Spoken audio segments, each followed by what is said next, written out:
बिस्मिल्लाहिर्रहमानिर्रहीम। Hello student.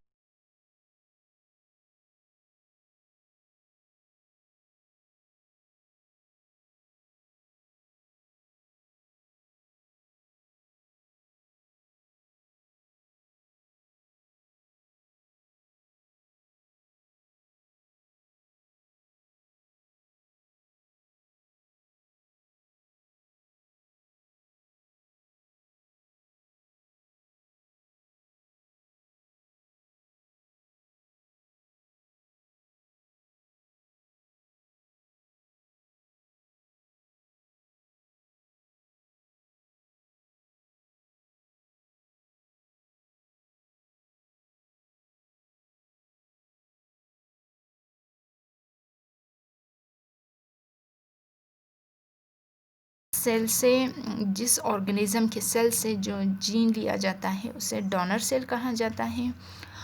और जिस बैक्टीरिया में जो है वो जीन इंटर किया जाता है, बैक्टीरिया खुद एक यूनिसेलुलर है, सही, मतलब एक सेल पर मुश्तमिल है। एक ऐसा ऑर्गेनिज़म है जिसका एक सेल है और इसके अंदर कोई मखसूस डीएनए वगैरह नहीं है। ये चीज़ें शायद आप लोगों ने पढ़ी है या फिर आप लोग नेक्स्ट क्लास में जो है फ्यूचर में पढ़ोगे, सही। तो इसके अंदर कोई न्यूक्लियस वगैरह नहीं होता है। ये इसका क्रोमोसोम है। कुछ बैक्टीरिया का कुछ इस तरह सा स्ट्रक्चर है, सही। इसके अंदर कोई न्यूक्लियस नहीं है। सिर्फ बैक्टीरिया के अंदर क्रोमोसोम्स है, राइबोसोम्स है और साइटोप्लाज्म है। इसका एक सेल वॉल होता है, सही। ये एक यूनिसेलुलर है और इसके अंदर एक प्लाज्मिड भी होता है, सही। प्लाज्मिड एक ऐसा क्रोमोसोम है बैक्टीरिया के अंदर इसी प्लाज्मिड के ऊपर ही हम लोग जो है वो दूसरे जीन को कनेक्ट करते हैं, या आप लोग कह लें कि इंट्रोड्यूस करते हैं, ऐड करते हैं, जोड़ देते हैं, सही। तो प्लाज्मिड ही एक ऐसा क्रोमोसोम है जिस पर जो है डोनर सेल की जीन को जो है ऐड किया जाता है, सही। तो ये हमारे पास एक बैक्टीरिया का सेल है। इसमें जो है एक प्लाज्मिड भी होता है, सही। सबसे पहले स्टेज में क्या करते हैं कि डोनर सेल्स का जो जीन हम लोगों ने लेना है, जिससे हमें काम है, वो जीन जो है काट लिया जाता है। फॉर एग्जांपल ये डोनर जीन है, सही। डोनर सेल का एक जीन है, ये काट लिया है। और बैक्टीरिया के सेल से क्या लेते हैं, प्लाज्मिड को निकाल देते हैं, सही। प्लाज्मिड को निकाल देते हैं और इसका ये वाला हिस्सा काट दिया है क्योंकि यहाँ पर डोनर सेल की जीन को लगा देते हैं, सही। तो डोनर सेल की जीन को जो है प्लाज्मिड बैक्टीरिया के प्लाज्मिड के साथ जोड़ दिया जाता है, इस तरह के से, सही। फिर ये एक्सटर्नली ही होता है, सही। ये जेनेटिक इंजीनियरिंग के ज़रिए ही होता है। फिर इस जो कि डोनर जीन और बैक्टीरिया प्लाज्मिड ये जो है अब जुड़ गया है, मतलब ये दोनों कंबाइन हो गए हैं, सही। आपस में जो जोड़ बन गई है इनकी, सही। तो इसको रिकम्बिनेंट डीएनए कहा जाता है, सही। अब ये प्लाज्मिड क्या कहलाता है हमारे पास, रिकम्बिनेंट डीएनए। अब रिकम्बिनेंट डीएनए को दोबारा बैक्टीरिया के अंदर जो है इंटर किया जाता है, इंजेक्ट किया जाता है, इंट्रोड्यूस किया जाता है, सही। ये एक बैक्टीरिया का सेल है, इसके अंदर इंट्रोड्यूस किया जाता है। तब यहाँ जाकर रिकम्बिनेंट डीएनए क्या करेगा, जो है ये अपनी सेल डिवीज़न करेगा, सही। सेल डिवीज़न जब करेगा तो फिर इसकी तादाद जो है इसी तरीके से बढ़ेगी, यानी बैक्टीरिया जो है इसी तरीके से अपना ग्रोथ करेगा और अपनी पॉपुलेशन इंक्रीज़ करेगा। तो वो जो है सेल डिवीज़न करता जाएगा, सही। अब यहाँ पर जो हमारे पास रिकम्बिनेंट डीएनए आ गया है, सही, बैक्टीरिया के सेल के अंदर, तो इसको जो है जेनेटिक मॉडिफिकेशन भी कहा जाता है। बैक्टीरिया की जेनेटिक मॉडिफिकेशन से ही जेनेटिक मॉडिफिकेशन जो है बैक्टीरिया, जेनेटिक मॉडिफाइड बैक्टीरिया जो है क्या कौन से बैक्टीरिया कहलाते हैं, ऐसे बैक्टीरियाज जिसमें जो है ये प्लाज्मिड और डोनर सेल की जीन जो है दोनों कंबाइन हो गई हो, मतलब ये रिकम्बिनेंट वाला डीएनए जो है जिस बैक्टीरिया के अंदर मौजूद है, इसका मतलब है कि उस बैक्टीरिया के अंदर जेनेटिकली कुछ तब्दीलियाँ रूनुमा हुई है, कुछ तब्दीलियाँ आई हैं, चेंजेस आए हैं, तो उसको जो है जेनेटिकली मॉडिफाइड बैक्टीरिया कहा जाता है। सही, तो ये जेनेटिकली मॉडिफाइड बैक्टीरिया है और ये बैक्टीरिया जो है आहिस्ता आहिस्ता अपनी तादाद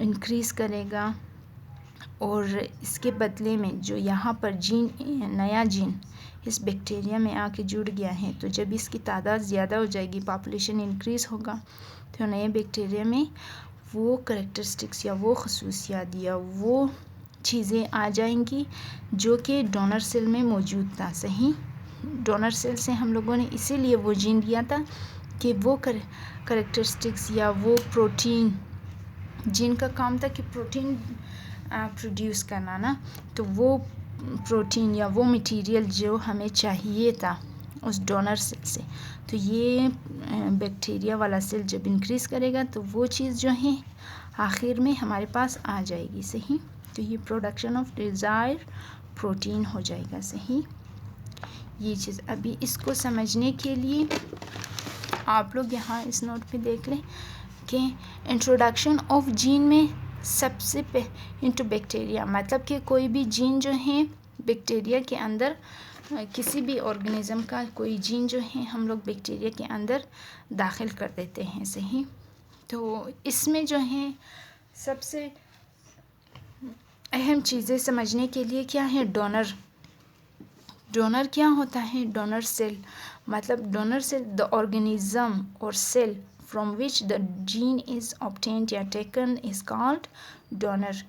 तो ऐसा ऑर्गेनिज्म या ऐसा सेल जिससे हम लोग जो हैं जीन लेते हैं, जीन को ले लिया जाता है, उस सेल को या उस ऑर्गेनिज्म को हम लोग क्या कहेंगे, डोनर सेल या डोनर। सही, अब इसके अलावा एक चीज़ है प्लाज्मिड को कैरियर भी कहा जाता है। सही, अब प्लाज्मिड क्या होता है, an additional chromosome in the bacterium cell is called plasmid।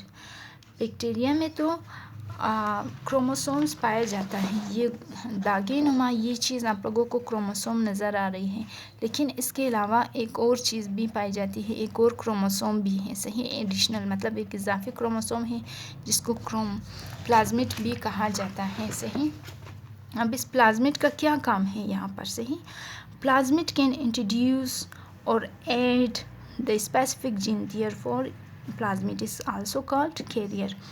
तो प्लाज्मिड में सबसे अच्छी खूबी क्या है, ये प्लाज्मिड में सबसे अहम बात क्या है कि ये जो है अपने ऊपर क्या एक्सेप्ट कर लेता है, ये जो है अपने अंदर दूसरे जिनको जो है ऐड कर सकता है, इंट्रोड्यूस कर सकता है, मतलब प्लाज्मिड का आधा हिस्सा काट कर यहाँ पर इसके आधे हिस्से में हम लोग किसी और ऑर्गेनिज्म का जीन जो है वो जोड़ सकते हैं। सही, कंबाइन कर सकते हैं इसके साथ, जैसे कि यहाँ डायग्राम में दिखाया गया है। सही, कि प्लाज्मिड यहाँ से ये वाला हिस्सा इसका काट दिया है और यहाँ पर डोनर सेल के जीन को जो है जोड़ दिया है। सही, तो introduction of gene into bacterium consist of many stages. तो ये जो है, ये जो अभी हम लोगों ने ये पढ़ा, सही, ये चीज़ बहुत से स्टेजेस पे मुश्तमिल है। सही, ये कैसे होता है कि सबसे पहले स्टेज में सबसे फर्स्ट स्टेज में क्या होता है स्टूडेंट्स के, gene is separated from donor cell which is capable of preparing special type of protein। सबसे पहले स्टेज में क्या करते हैं कि डोनर सेल से उसके जीन को जो है अलग किया जाता है। ये हमारे पास एक डोनर सेल है। सही, यहाँ से जो है एक जीन को काट के अलग कर देते हैं। सही, ये जीन इसलिए काटा गया है यहाँ से क्योंकि इस जीन से ही हमें कोई स्पेशल टाइप की प्रोटीन चाहिए। सही, इस जो कि इस ऑर्गेनिज़म में मौजूद है लेकिन इसमें मौजूद नहीं है। तो ये प्रोटीन ये वाली खसूसियात जो कि इसके प्रोटीन में पाई गई है, तो ये हमें यहाँ पर भी चाहिए। तो इसलिए हम लोगों ने यहाँ से जिनका एक हिस्सा जो है काट दिया है। सही। तो सबसे पहले स्टेज में जो है हम लोग डोनर से जो है जिन को अलग कर देते हैं। सही। जिन के डोनर को। अब सेकेंड स्टेज में क्या होता है कि plasmid of bacterium is separated in which new gene is to be introduced और एडिड। तो सेकेंड स्टेज में क्या करते हैं कि बैक्टीरिया के सेल से जो है ये प्लाज्मिड का एक हिस्सा बैक्टीरिया के सेल से हम लोग प्लाज्मिड को निकाल देकर इसका एक हिस्सा जो है काट देते हैं। सही। अलग कर देते हैं। तो थर्ड स्टेज में क्या करते हैं, this stage the specific gene of plasmid is detached, take off और रिमूव और replaced by the gene of the donor cell.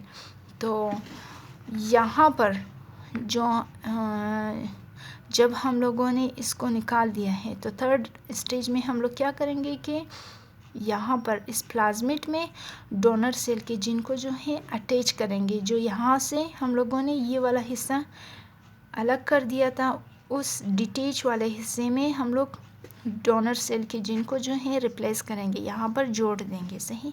तो ये हमारे पास थर्ड स्टेज हो गई। तो थर्ड स्टेज में हमारे पास क्या बनेगा, ये जो अभी हमारे पास ये चीज़ आई है तो इसको क्या कहते हैं, recombinant DNA. The attached gene with the plasmid is called recombinant DNA. ये अभी डोनर की जीन जो प्लाज्मिड के साथ अटैच हो गई है तो इस वाले फॉर्म को हम लोग क्या कहेंगे, रिकम्बिनेंट DNA। इसके बाद फोर्थ stage में the recombinant DNA is introduced or added into the bacterium where this start production of a specific protein।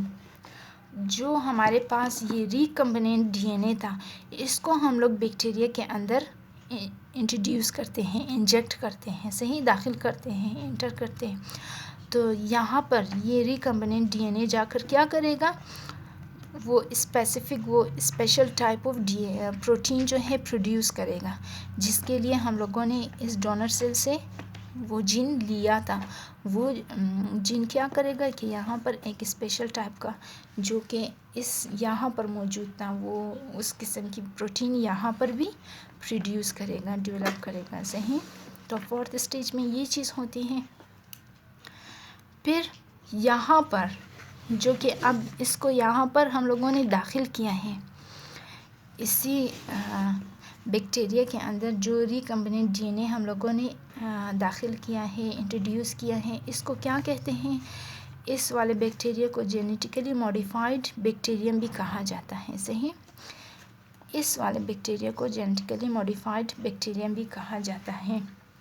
वो क्यों, क्योंकि इस बैक्टीरिया के अंदर हम लोगों ने क्या किया है, इसमें जो है न्यू जीन को इंटर किया है, introduction of new gene into the bacterium DNA। हम लोगों ने बैक्टीरिया के DNA में क्या किया है कि न्यू जीन को इंटर किया है, जो कि क्या करता है, विच ब्रिंग्स जेनेटिक अल्ट्रेशन। ये जो है बैक्टीरिया के अंदर एक जेनेटिकली एक तब्दीली लाती है। सही। एक अल्ट्रेशन लाती हैं। उसके नतीजे में जो है उसी वजह से जो हम लोग इसको जेनेटिकली मॉडिफाइड बैक्टीरियम कहते हैं। सही। जिसको शॉर्टकट हम लोग कैसे शो करते हैं, डिनोट करते हैं, कैपिटल G और M से। सही। GM मतलब जेनेटिकली मॉडिफाइड बैक्टीरियम। सही। अब स्टेज 5 में क्या होगा। सही। The genetically modified bacterium increases its population by cell division। तो ये जो है जब जेनेटिकली मॉडिफाइड बैक्टीरियम हो गया है तो ये आहिस्ता आहिस्ता अपनी तादाद कैसे इंक्रीज़ करेगा, सेल डिवीज़न के ज़रिए से ही। ये सेल मज़ीद आगे डिवाइड होता जाएगा और इनकी तादाद इंक्रीज़ होती जाएगी। तो हमारे पास लास्ट में क्या आएगा, वो प्रोटीन या ऐसे करेक्टरिस्टिक्स जो हमें चाहिए थे, सही, जिसके लिए हम लोगों ने ये जेनेटिक इंजीनियरिंग की है, जिससे एक जीन को काट कर दूसरे जीन में हम लोगों ने जोड़ दिया है। तो ये introduction of gene into bacterium, सही।